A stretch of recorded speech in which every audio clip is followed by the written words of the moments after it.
Hello everyone, this YouTube video I'm going to go over topic 1.4, Comparative Advantage and Gains from Trade. This YouTube video is designed for students that in particular have been unable to attend class, but also for students that just want to be able to pause myself to go back and rewind to access this information, right? Economics is one of those disciplines that requires tons of practice, and hopefully this helps anybody that needs it. Okay, so first I wanted to just make a little bit of point about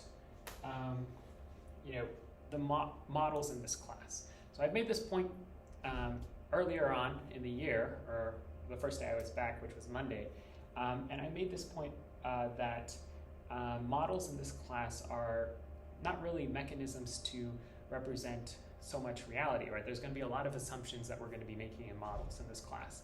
But models in economics specifically are used to tell a story or to allow us to understand an economic principle or concept more fully and easily. So they're tools to help with our understanding of these economic concepts than my communication verbally or through bullet points on a slide could ever do. So models are your friends.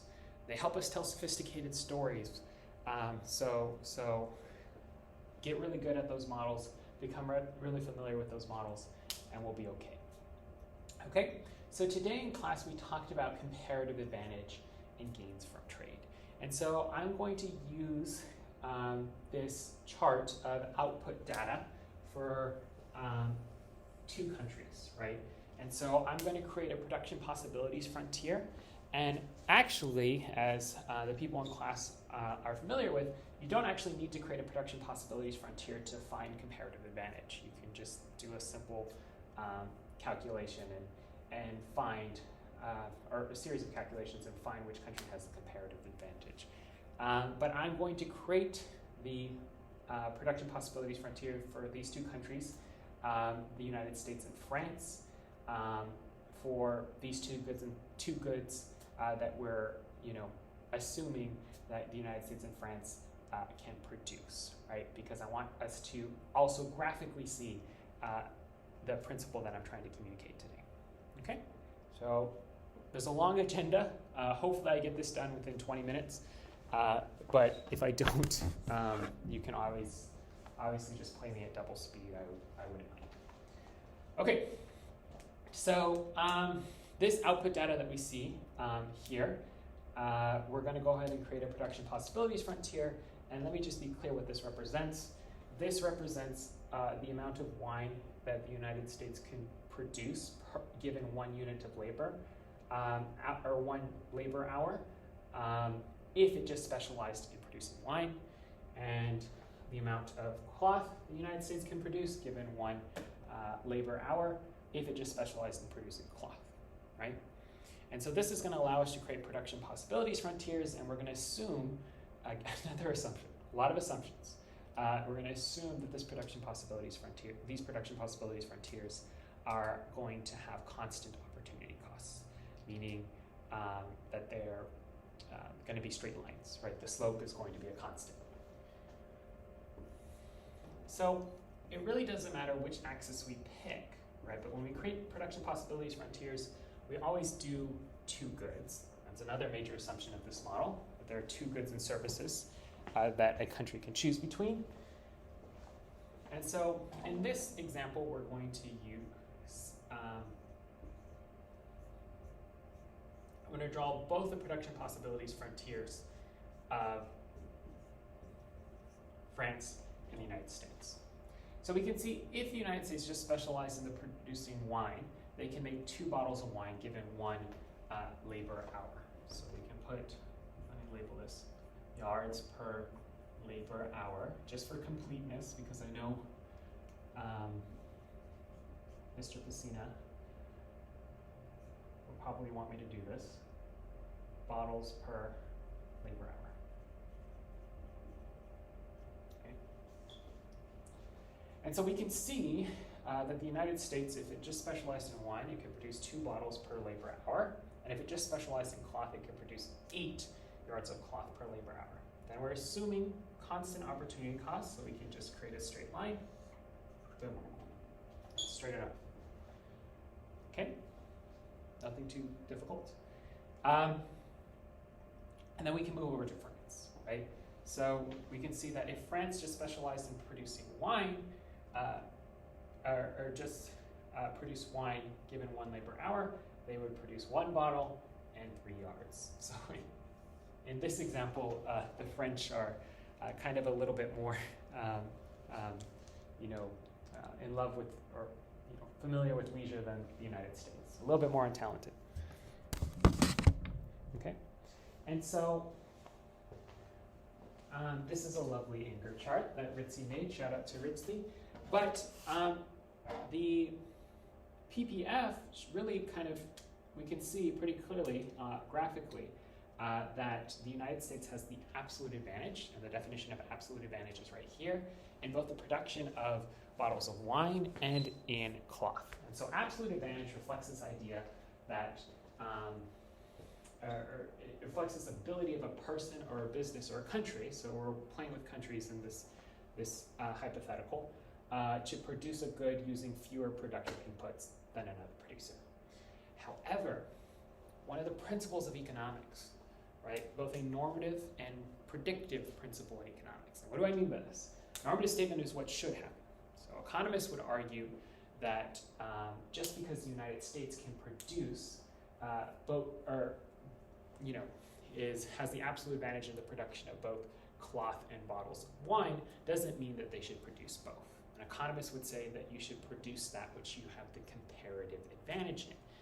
And so we gave a hypothetical where we talked about LeBron James. And I asked you to think about why economists might say that it would be unwise for LeBron James to mow his own lawn. When clearly he's a superhuman athlete. He has, he probably can mow his lawn a lot faster than me if I was tasked with mowing his lawn. So a lot of you pointed out and eventually arrived at the idea that his opportunity cost of mowing his lawn would be too great, because potentially he could be putting time in the gym, taking care of his body, making sure he is the best basketball player in the world and getting played like the best basketball player in the world, because he clearly is the best basketball player in the world. So the same idea can apply to countries as well. Okay? So comparative advantage says that you should specialize in that which you have the comparative advantage in. So that's the normative aspect of the principle of comparative advantage. But then there's a predictive aspect as well. There's this idea that if countries engage in free trade with one another, they'll tend to produce that in which they have the comparative advantage in. Okay? And so now I'm going to show you the idea of comparative advantage graphically, right here. So we said, right, clearly the United States has the absolute advantage in wine. So the US has, I'm just going to abbreviate, in wine and cloth, but that doesn't necessarily mean that they should produce both wine and cloth.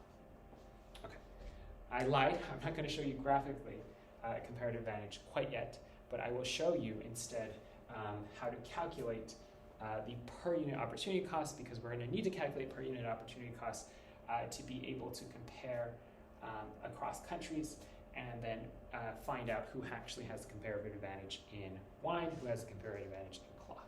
Okay, so what I'm going to do, right, it's clear the US has the absolute advantage in wine and cloth, is I'm going to go ahead and set up a chart. And I want everyone to understand that some of you might want to get ahead of this process, and I understand a lot of you are eager to get ahead of this process, but that's going to lead to a lot of mistakes, right? So for right now, I want everyone to follow the same steps. If you show me that you're getting these answers right consistently, then you can throw away the training wheels and do your own thing. But for right now, everyone has to follow the same steps. So this lovely anchor chart was provided to me by Ritzy. She made this anchor chart, so shout out to you, Ritzy, again. And we can see the kind of 3 steps that I put to calculating and finding out, calculating opportunity costs and finding out comparative advantage. So the first thing you have to do is you create a chart and you put within that chart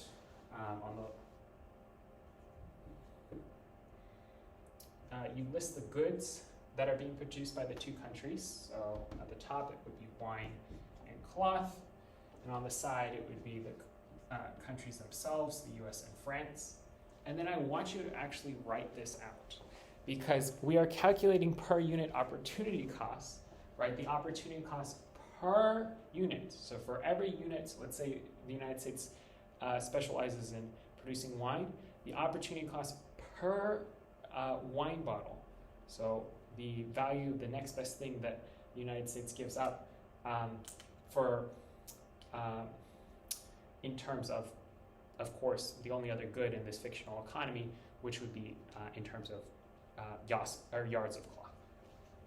So I want you to write out physically, OC of producing, and then list one bottle of wine, and then just put an equal sign, and then the formula is quite simple. Make sure this is demonstrated. Turn this down a little bit. So the formula is actually, I know I'm writing all over the place, I'm sorry. When you're given output data, you can use the formula, what you give up over what you get. And you'll get the per unit opportunity cost, right? And so let's think about it. So if you specialize in producing wine, what are you giving up? You're giving up 8 yards of cloth that you could be producing in that labor hour, but you're not. So that's going to go in the numerator, right, of this fraction. So opportunity cost of producing one wine, 8. But what you gain is you gain 2 bottles of wine. So 8 divided by 2 equals 4. And we measure opportunity cost in terms of what you give up, so it would be 4 yards of cloth. So I'm running a little bit out of space here. It's 4 yards of cloth. And I want you to do the same thing for the other good that the United States can produce. Let's think about what would the US do if the United States was producing 1 yard of cloth instead, right? Because we want to be able to compare opportunity costs, the per unit opportunity costs of both these societies to be able to discover comparative advantage. So we use the formula again. What do they give up if the United States specializes in yards? Well, if the United States specializes in cloth, if the United States I clearly need to sleep. If the United States specializes in cloth, they give up 2 bottles of wine, and they gain 8 yards of cloth, 1/4. So the opportunity cost becomes 1/4 bottles of wine. In theory, you're supposed to make this fit in that little chart, but I'm running out of board space. Okay? And we notice that the opportunity cost of the US specializing in wine, per unit opportunity cost of the US specializing in wine, is the reciprocal of the per unit opportunity cost of the US specializing in cloth, right? And we should expect that to happen. Because essentially, it's just, by definition, it makes sense, right? Because if you specialize in cloth, then you're giving up, you're basically just flipping the fraction, right? So it's always going to be the reciprocal. So that's a quick shortcut, right? If you calculate per unit opportunity costs of the US and wine, then you know what the per unit opportunity cost of the US is. You could just find the reciprocal, and you have the per unit opportunity cost of the US specializing in cloth, which would be 1/4 bottles of wine. Okay? Let's find the per unit opportunity cost of France. Per unit opportunity cost of France producing 1 bottle of wine. So what they give up. So if France produces 1 bottle of wine, they give up 3 yards of cloth over what they gain, which is 1 bottle of wine. So the per unit opportunity cost is just 3 bottles. I'm sorry, not bottles. 3 yards of cloth.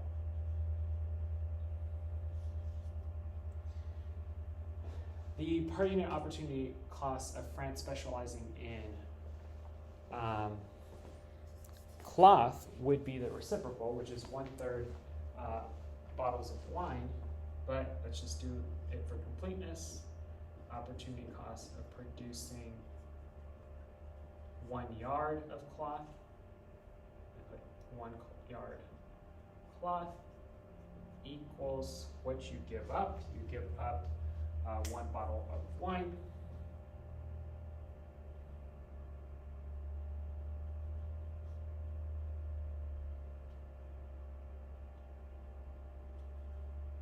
Over, and what you get 3 yards of cloth. So your per unit opportunity cost is 1/3 bottles of wine. Okay, and then what we do from here is the principle of comparative advantage, and I'll tell you why using the graph. I'll show you graphically, I should say, how there is gains from trade. The principle of comparative advantage says that you should specialize in that which you have the comparative advantage in, which is defined as having the lower opportunity cost in, right? So here's the definition here. If you can produce a good or service at a lower opportunity cost, you have a comparative advantage in that good or service. And specifically, we just compare these numbers, where we look at wine. Who has the lower opportunity cost in producing wine? We can see France does, so we can circle it here. And despite the fact that France neither has the absolute advantage in both, it has the comparative advantage in wine, and we can see here 1/4 is lower than 1/3, so we can circle that, right? And it's pretty clear that the United States should specialize in cloth, given the principle of comparative advantage, because they have the lower opportunity cost, they give up less if they specialize in cloth, and France should specialize in wine, right? So that's what the principle of comparative advantage tells us. The question is why, and so I'll show you why graphically this works out. So let's think about the price, right? Like we're going to develop this idea further in Unit 2 when we actually introduce price and dollar figures in our analysis, but for right now, this will have to do. So let's think about a potential price. Let's pretend we have a barter economy, and we're trying to find and determine the price of 1 bottle of wine, right? So if France is trying to set a price for 1 bottle of wine, because obviously they should specialize in producing wine, and the United States should specialize in producing cloth, but France wants to exchange some of the bottles of wine that it's producing for cloth, right? And vice versa. So, and this analysis, I should say, for those of you watching this for the first time in this lecture, this analysis, it's not required. You don't really have to know it. I'm just trying to prove to you that there's gains from trade, and the principle of comparative advantage is a valid principle using the graph. So this is going to help you complete the assignment. This is just extra stuff, okay? So 1 bottle of wine, we can see that France is probably going to require, because their opportunity cost of producing wine is 3 yards of cloth, right? And so they're going to require that each bottle of wine that they exchange, so France is going to want a price.